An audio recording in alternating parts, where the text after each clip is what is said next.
Hi guys, ഞാൻ വെറും 5 ദിവസം ഗെയിം കളിച്ചിട്ടാണ് ഈ മാക്ബുക്ക് മേടിച്ചത്. ഈ ആപ്പിൽ നിങ്ങൾ 50 രൂപ ഇട്ടാ 1 ലക്ഷം രൂപ വരെ നേടാം. പല ഇൻഫ്ലുവൻസേഴ്സും സെലിബ്രിറ്റീസ് ഒക്കെ ഇങ്ങനെ പ്രൊമോഷൻ ചെയ്യണ കണ്ടിട്ടില്ലേ? പക്ഷെ ഇനി അത് നടക്കില്ല, ജയിലിൽ പോയി കിടക്കേണ്ടി വരും. സെൻട്രൽ ഗവൺമെന്റ് പുതിയൊരു നിയമം വഴി ക്യാഷ് വെച്ച് ക്യാഷ് കിട്ടുന്ന എല്ലാ ഗെയിംസും, അതായത് മണി ഗെയിംസ്, ഇന്ത്യയിൽ നിരോധിക്കാൻ പോവുകയാണ്.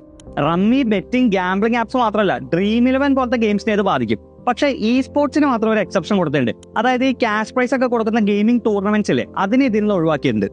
ലോകത്തിലെ ഏറ്റവും വലിയ ഗെയിമിംഗ് ഇൻഡസ്ട്രികളിൽ ഒന്നാണ് ഇന്ത്യയെങ്കിലും ഇവിടെ അത് പ്രോപ്പർലി റെഗുലേറ്റഡ് അല്ല. അതുകൊണ്ട് തന്നെ ഈ ഫ്രോഡ് ആപ്പുകൾ കാരണം ഒരുപാട് ആളുകളാണ് ഡെയിലി പറ്റിക്കപ്പെടുന്നത്. ഇതിനൊരു ചേഞ്ചാണ് ഇനി വരാൻ പോകുന്നത്.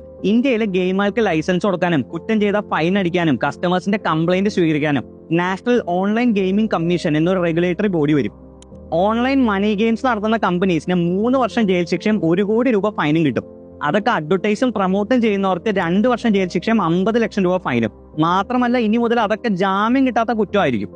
ഈ ആപ്പുകൾക്ക് വേണ്ടി ക്യാഷ് റിസീവ് ചെയ്യാനും ട്രാൻസ്ഫർ ചെയ്യാനൊക്കെ ഏതെങ്കിലും ബാങ്കോ ഫൈനാൻഷ്യൽ ഏജൻസിയോ ഇന്റർമീഡിയറ്റ് ആയിട്ട് നിന്നാലും അവർക്കും കിട്ടും 3 വർഷം ജയിൽ ശിക്ഷ.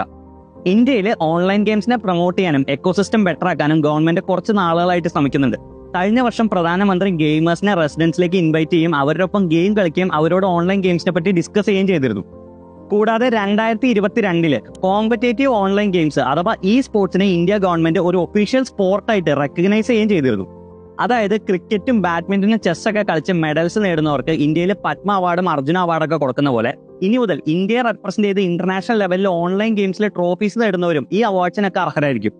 ഗെയിമിംഗ് ഇൻഡസ്ട്രിയെ റെഗുലേറ്റ് ചെയ്യാനുള്ള ഗവൺമെന്റിന്റെ ഈ പുതിയ മൂവിനെ പറ്റി നിങ്ങളുടെ അഭിപ്രായം എന്താ?